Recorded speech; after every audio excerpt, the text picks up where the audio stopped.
Farm house 4 हिस्सों में है। आज तक आपको पता नहीं चला होगा, लेकिन पड़ोसी भैया ने सनसनीखेज खुलासा कर ही दिया है कि ये फार्म हाउस 4 हिस्सों में है। सपना के द्वारा जो बातें बताई गई थी कि अंकल जी आए थे सिर्फ साइन कराने, तो साइन कराने से थोड़े ना भी बिक जाएगा फार्म हाउस या किसी के नाम हो जाएगा।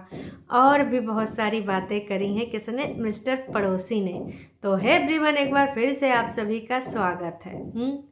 अब आप सोच रहे होंगे ये पड़ोसी भैया काहे इतना ज़्यादा इंटरेस्टेड हैं। तो भैया उनको आगे किया है अंकल जी ने।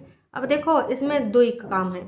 एक तो अंकल जी की जो जानकारी है वो जनता तक पहुंच रही है, अंकल जी के साइड की कहानी। और दूसरी चीज़, पड़ोसी भैया के बन रहे हैं डॉलर, जो कि अच्छी चीज़ है। यहाँ यूट्यूब पे कोई यहाँ पर का बोलते हैं समय दान देने थोड़ी आता है। यूट्यूब पर सभी लोग का करने आते हैं अपना करने काम। नहीं कोई करता है यहाँ पर समय दान, है ना। तो बाप बड़ा ना भैया, सबसे बड़ा रुपया, यही चीज़ चल रहा है यहाँ पर भैया पूरे तरीके से। तो एक चीज़ और मुझे कहनी है, चलो वो भी कह लेते हैं। का कहना है बताते हैं। असल में ये जानकारी अंकल जी क्या उसके वीडियो के माध्यम से नहीं कर सकते थे? अरे बेटी जी, या फिर धीरज भैया, या फिर अंशु बिटिया। तो अंशु बिटिया और धीरज भैया के वीडियो में फार्म हाउस के बारे में अच्छी खासी वार्तालाप हो सकती थी, और उन दोनों को कंटेंट भी मिल जाता अच्छा खासा, लोग इंटरेस्ट भी लेते, देखने भी आते, है ना। तो भाई साहब, उनका इसमें क्यों नहीं योगदान हुआ? तो मैं बताती हूँ आपको कि क्यों नहीं हुआ। देखिए, अगर धीरज या फिर अंशु में से कोई इस तरह का कंटेंट लेकर आता तो उनको हेट ज़्यादा मिलती। देखो, जो सच्चाई है वो सच्चाई, अर्थात के धरातल पे कदम रख के बात कीजिए, तो उनको हेट बहुत ही ज़्यादा मिलती है। और इस बारे में ना बहुत सारी चीज़ें हैं जो लोग सुनाते कि फिर से तुम लोग आ गए, अच्छा तुम्हें चाहिए, अच्छा। इस प्रकार का हेट उनको पहले भी मिला है और आगे भी मिलता रहेगा, क्योंकि लोग उन चीज़ों के लिए दूसरी धारणा रखते हैं, हम सबको पता है। क्योंकि उन लोगों ने अभी इन्वॉल्वमेंट दिखाई है, दूसरे तरीके से एंटर हुए हैं, और जिस तरीके से एक भूमिका बना के वहाँ पर अंशु को भेजा जा रहा है, ये लोग जनता को पसंद नहीं आ रहा है। हाँ, अगर तुम सीधे सीधे बोल दो कि हाँ हमको जाना है, चूँकि मम्मी पापा अकेले, हमने गलती कर दी थी आके, ये होता है पहला तरीका, सीधा साधा तरीका। फिर भी जनता को जो बोलना है बोलती रहेगी। अब वैसे हम में से कोई एक लोग तो कमेंट नहीं करता है, तमाम तरह के लोग, तमाम तरह की सोच अलग है। किसी को लगता है सपना बहुत गलत है, किसी को लगता है अंशु और इसके धीरज भैया बहुत गलत हैं, बहुत ही चालाकी के साथ कांड कर रहे हैं, किसी को लगता है अंकल आंटी। तो देखो, अगर हम ये कहें कि भाई नहीं, एक इंसान तो बहुत ही सीधा है, दूसरा इंसान तो बहुत ही गलत है, तो ये तो गलत बात होगी। कोई इंसान एकदम दूध का धुला नहीं होता है और एकदम सीधा सरल नहीं होता है। आजकल की जो दुनिया है, यहाँ पे छल कपट सब कुछ चलता है। कहते हैं ना कि इस दुनिया में रहने के लिए, सरवाइव करने के लिए आपका होशियार होना ज़रूरी है। और अगर आप होशियार नहीं हैं तब कब कौन आपको बेच के खा जाएगा, आपको पता भी नहीं चलेगा। अरे भाई साहब, बहुत सारी चीज़ें हैं, बहुत सारी चीज़ें हैं। तो कुछ ऐसी ही चीज़ें पड़ोसी जी लेकर आए थे।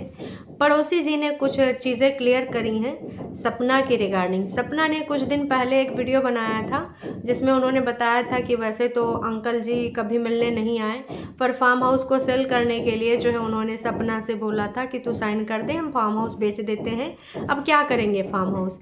सपना ने इस तरह की बातें रखी थी, लेकिन पड़ोसी ने कह दिया कि ना ही अंकल जी अपना हिस्सा बेचना चाहते हैं, अंकल आंटी के नाम पे है और राजवीर सपना के नाम पे। 4 लोग हैं और कुआं आंटी जी के नाम पे। जब पड़ोसी ने बताया कि भैया कुआं आंटी जी के नाम पे, मुझे बड़ी हंसी आई कि भाई कुआं और घर भी आंटी जी के नाम पे, फार्म हाउस में जो घर बना है वो भी आंटी जी के नाम पे है। बल्ले बल्ले, सावा सावा है, इतना सारा प्रॉपर्टी आंटी के नाम पे बना हुआ। चलो कोनो बात नहीं, माँ बाप हैं तो उनकी हाथ पैर की मजबूती के लिए इस प्रकार के काम किए जाते हैं। तो अब इनका कहना कि वैसे अंकल आंटी चाहें तो अपने हिस्से का बेच सकते हैं, और क्योंकि राजवीर जी की प्रॉपर्टी तो सपना को ही मिलनी है तो वो भी बेच सकते हैं, ठीक है। लेकिन दो चारों में से, मतलब राजवीर जी तो है नहीं, तो तीनों में से कोई बेचना नहीं चाहता है, वो प्रॉपर्टी एज इट इज़ रहेगी। तो क्या सपना ने झूठ बोला था कि मतलब यहाँ पर जो अंकल जी आए थे, अपना कुछ दिमाग में चीज़ें लेके आए थे कि भैया ये हमको बेचनी है, हैं, बेच के फिर हम मथुरा वाले घर चले जाएंगे, इस प्रकार की चीज़ें कुछ बताई थी सपना ने। या तो पड़ोसी झूठ बोल रहे हैं दोस्तों, या तो सपना झूठ बोल रही है। अब आपको क्या लगता है?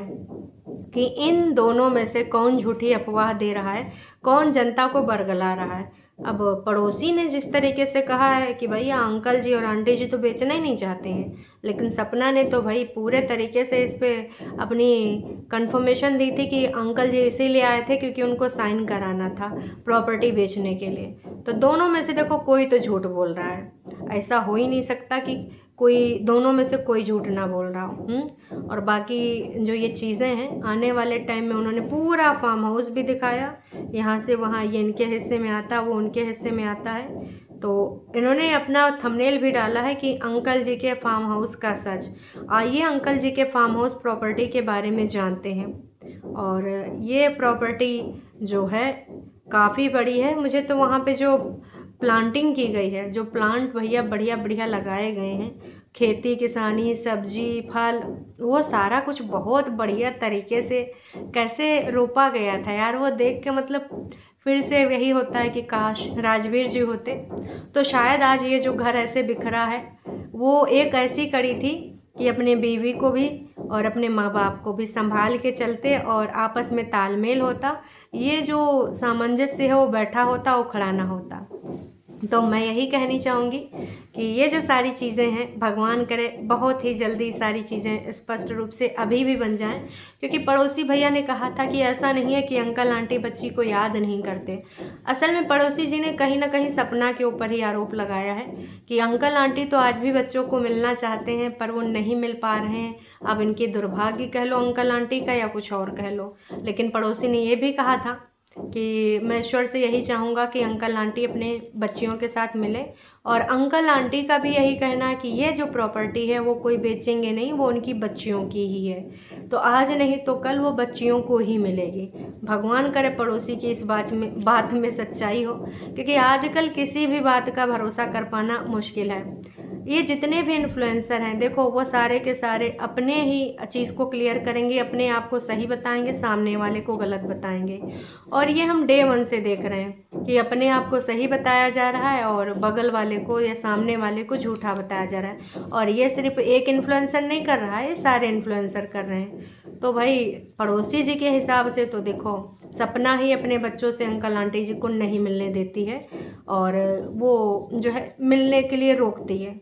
अब भाई कैसे रोकी है ये तो हमें नहीं पता, अंकल आंटी जी कब गए और कब उसने नहीं मिलने दिया ये भी नहीं पता। हाँ, इन्होंने एक स्क्रीनशॉट भी दिखाया था। ये स्क्रीनशॉट उस टाइम का है जब इसमें ना अंकल ने जो है पेपर भेजे थे व्हाट्सएप पर। इसमें वीडियो कॉल भी हुई हैं और ये 42 सेकंड की 8 मिनट की वीडियो कॉल चली है, फिर 8 मिनट की वीडियो कॉल चली है और सपना की रिगार्डिंग है। अब ये किसके फ़ोन का स्क्रीनशॉट है? आई थिंक ये अंकल जी के होगा। तो उन्होंने सारे पेपर्स भी भेजे हैं, तो इन्होंने ये भी दिखाया कि देख लो भाई साहब, यहाँ पर अंकल जी को आप लोग दोषी बोल रहे हो, अंकल जी बिल्कुल दोषी नहीं है। अंकल जी ने तो भाई पूरे तरीके से पेपर वेपर भी बेचे हैं।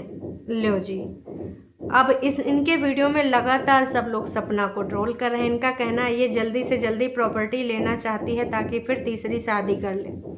लो भाई, अब ज़िंदगी भर शादी ये करना पड़ा है क्या या फिर करती रहेगी? बाकी सपना को अपनी ज़िंदगी में क्या करना है क्या नहीं करना देखो हमें नहीं पता है। अब वो सपना ही जान सकती है कि उसको अपनी ज़िंदगी में आगे क्या करना है। इतनी नीच सोच है उस पोपली के, लेकिन सच्चाई सामने आ ही जाती है। तो इनके वीडियो में सपना की रिगार्डिंग खूब हेट कमेंट होता है। आई थिंक इन्होंने हेल्ड फॉर रिव्यू लगा रखा है। एक ही तरह के कमेंट होते हैं, ऐसा नहीं कि एक ही तरह का कमेंट होगा, हर तरह का कमेंट होता है और होना भी चाहिए। यह प्रॉपर्टी देवी को सिर्फ प्रॉपर्टी दिख रही, कभी अपने दोनों पतियों को याद नहीं करती, बस प्रॉपर्टी के पीछे पागल हो रही है। कितनी बदतमीज़ औरत है ये। इसके पीहर वाले भी इसी की तरह हैं, उनको भी प्रॉपर्टी दिख रही ताकि इस आराम के साथ रह सकें और कुछ काम ना करना पड़े। संकी इंसानों को प्यार नहीं बस पैसे से प्यार होता है। तो इस प्रकार से न जाने कितने लोगों ने सपना की रिगार्डिंग हेट कमेंट रखे हैं। भाई अब तो आप तो बुद्धिमान इंसान हैं, उसे सपना के बारे में सब समझ चुका है, सब लोग जानते वह कोई नॉर्मल लड़की नहीं है। अपने पति के जाने के बाद इतनी जल्दी किसी दूसरे इंसान की ज़िंदगी में कैसे ले आई? यहाँ पर सूरज की बात हो रही है कि सूरज के जाने के बाद कैसे 1 महीने के अंदर ही दूसरी इंगेजमेंट कर ली थी, उसने कैसे अंगूठी पहना दी थी, इस बारे में बात हो रही है। तो इस बारे में मुझे लगता है कि राजवीर की भी सहमति थी ना। अगर राजवीर की सहमति नहीं होती तो क्या सपना राजवीर को अंगूठी पहना सकती थी? और बाकी क्या है क्या नहीं है ये तो वही लोग जान सकते हैं। अब हम इसमें तो नहीं घुस सकते, हम यहाँ वीडियो की रिगार्डिंग पे ही बात करते हैं। वीडियो में भी सारी बातें उठी थी, इसलिए मैं इन सारी चीज़ों पे प्रकाश डाल रही हूँ। बाकी आपका इसके रिगार्डिंग कुछ अलग भी हो सकता है। घर की बातें घर वाले ही मेंबर ज़्यादा अच्छे से जानते हैं। हाँ, अंगूठी इन्हीं के द्वारा मंगवाई गई थी, तो इन्होंने पूरी बात रखी थी कि मुझे तो ये बताया गया था कि भाई राजवीर जी का बर्थडे है इसलिए अंगूठी ला दीजिए। मुझे नहीं पता था कि इस अंगूठी का प्रयोजन क्या है। तो इनका तो यही कहना है? और सूरज की याद नहीं होती है, ये सिर्फ बेटी माँ दोनों बेशर्मों की तरह मुस्कुरा रही हैं। माँ बेटी दोनों बहुत तेज़ हैं और सिर्फ अच्छा होने का नाटक करती हैं, बाकी को मूर्ख समझती हैं और ऐसे ही आगे भी काम करती रहेंगी। ऐसी औरत का सपोर्ट करते हैं। और कौन से वो लोग हैं जो माँ बाप को गालियाँ देते हैं? मुझे नहीं लगता कि अंकल आंटी को कोई गालियाँ देता होगा। सहमत असहमत हो सकते हैं, क्योंकि सबको है, अभिव्यक्ति की आज़ादी सबको है। और मुझे लगता है कि बुजुर्ग कार्ड नहीं खेलना चाहिए कि भाई बुजुर्ग हैं बुजुर्ग हैं बुजुर्ग हैं। जहाँ पे आपको लगे सपोर्ट करना है बिल्कुल करो सपोर्ट, ठीक है। अंकल जी जिसको गलत लग रहे हैं वो अंकल जी के बारे में पॉइंट ऑफ व्यू रख रहा है। जो सपना जिसको सपना गलत रख रही है लग रही है, सपना के बारे में भी लोग लिख रहे हैं। तो यहाँ सबको अभिव्यक्ति की आज़ादी, अपना अपना पॉइंट ऑफ व्यू रखने की आज़ादी है। पर मुझे लगता है कि लिमिट क्रॉस नहीं करनी चाहिए, है ना। बाकी सामने वाली पार्टी अपने आप को सही बताएगी, ये सामने वाली पार्टी अपने आप को सही बताएगी। कोई भी इन्फ्लुएंसर अपनी गलतियाँ नहीं बताएगा कि वो कितना चालाक, कितना चंट, कितना वो तो आपको उसकी शातिर चीज़ों को पकड़ना है, वरना फिर आप लोग भक्त बने फिरे रहोगे, चाहे ए पार्टी हो चाहे बी पार्टी। और मैं हमेशा ये कहती हूँ कि अगर तुम सोचो कि अंकल आंटी कोई गलती नहीं कर सकते, पॉसिबल नहीं। सपना कोई गलती नहीं कर सकती, पॉसिबल नहीं। क्योंकि वो भी इंसान है और वो भी, उसके अंदर भी दया, क्रोध और ईर्ष्या, द्वेष हमारे अंदर भी है यार, हम सबके अंदर भी। अगर हम बोलेंगे नहीं जी हमको तो गुस्सा ही नहीं आती है, नहीं जी हमको तो ललचा ही नहीं है, तो हम झूठ बोल रहे होते हैं। असल में हम जितने भी ह्यूमन बीइंग हैं ना, हम सबके अंदर ये सारी चीज़ें होती हैं। किसी के अंदर ज़्यादा होती हैं, किसी के अंदर कम होती हैं।